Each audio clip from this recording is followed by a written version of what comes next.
इस वीडियो में आप परसेंटेज इंक्रीज़ और परसेंटेज डिक्रीज़ के बारे में पढ़ेंगे। परसेंटेज इंक्रीज़ कैसे निकालनी होती है और डिक्रीज़ कैसे निकालनी होती है, इसका एक आसान सा तरीका है कि फॉर एग्ज़ाम्पल मैं आपको एग्ज़ाम्पल देती हूँ कि जब आपने किसी चीज़ की परसेंटेज इंक्रीज़ निकालनी है तो जितनी आपने परसेंटेज निकालनी है, कुछ ना कुछ दी होगी, हो सकता है 30% दिया हुआ इंक्रीज़ निकालो या 40% इंक्रीज़ निकालो या 20% इंक्रीज़ निकालो। तो आपने सबसे पहले क्या करना है, जो भी गिवन वैल्यू होगी उसका 20% निकाल लेना है। ठीक है, अगर तो वो कह रहा है कि इसका इंक्रीज़ निकालो तो जो 20% ऑफ 1500 फॉर एग्जांपल इस केस में है, 20% 1500 निकालें और जो आंसर आया उसको 1500 में ऐड कर दें तो आपके पास परसेंटेज इंक्रीज़ आ जाएगा। ठीक है, उसका आंसर।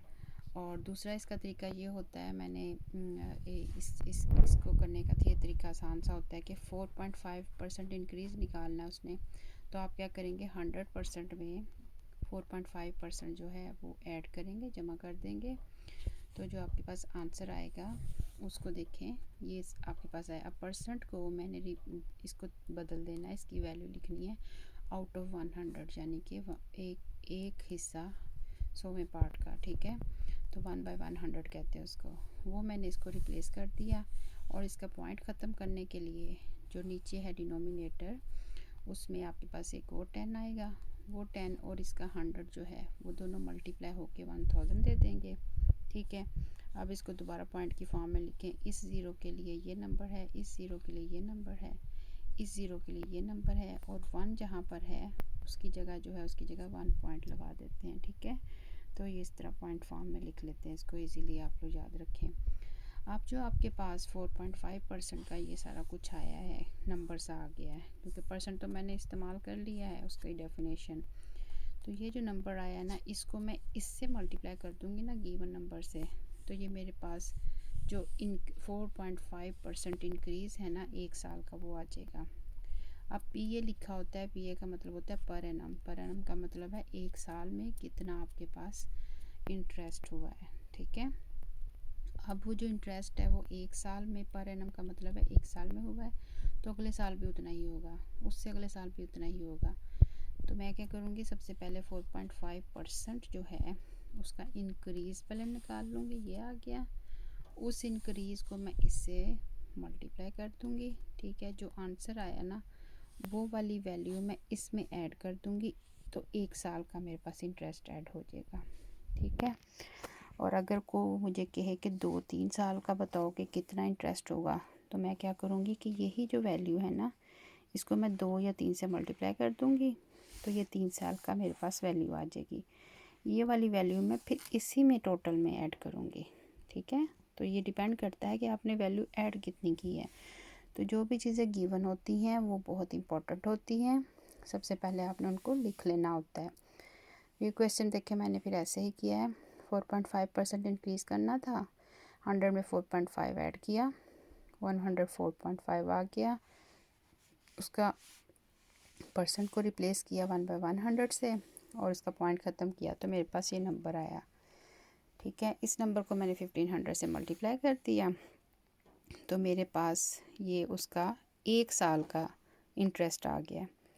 लेकिन अगर वो अपनी अमाउंट 3 साल तक बैंक में रखता है तो हर साल उसको ये जो नफ़ा है ये मिलेगा। ठीक है, इंक्रीज़ हो जाएगा, उसमें ऐड हो जाएगा, जमा हो जाएगा।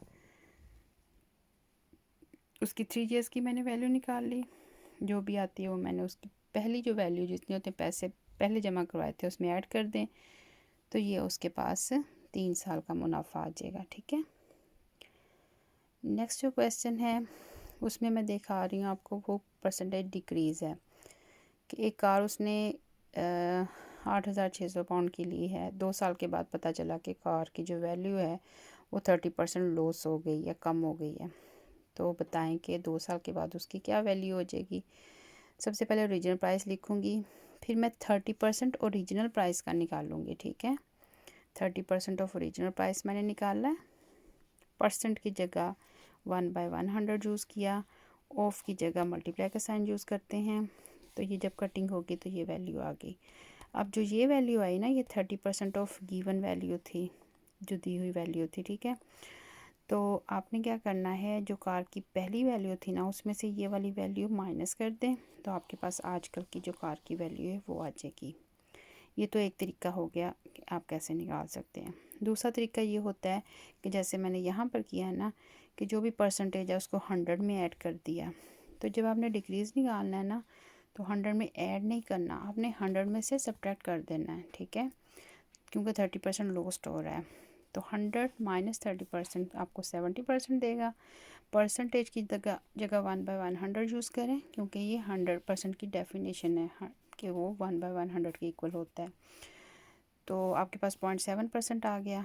ये 0.7% आपने इसके साथ मल्टीप्लाई करना है, तो आपके पास उसकी वैल्यू आ जाएगी 30% लॉस के बाद, ठीक है। तो ये काफ़ी इजी सा मेथड है, इसको जहन में रखें कि हम परसेंटेज लॉस और परसेंटेज इंक्रीज़ कैसे निकाल सकते हैं, परसेंटेज इंक्रीज़ और परसेंटेज डिक्रीज़ कैसे निकाल सकते हैं, ठीक है। उम्मीद है आपको समझ आ गई होगी। बहुत सिंपल है, इंक्रीज़ में ऐड करते हैं और डिक्रीज़ में सब्ट्रैक्ट करते हैं। 2 मेथड हैं, दोनों में से एक मेथड आपको जो सूट करता है, जो इजी लगता है वो यूज़ कर लें।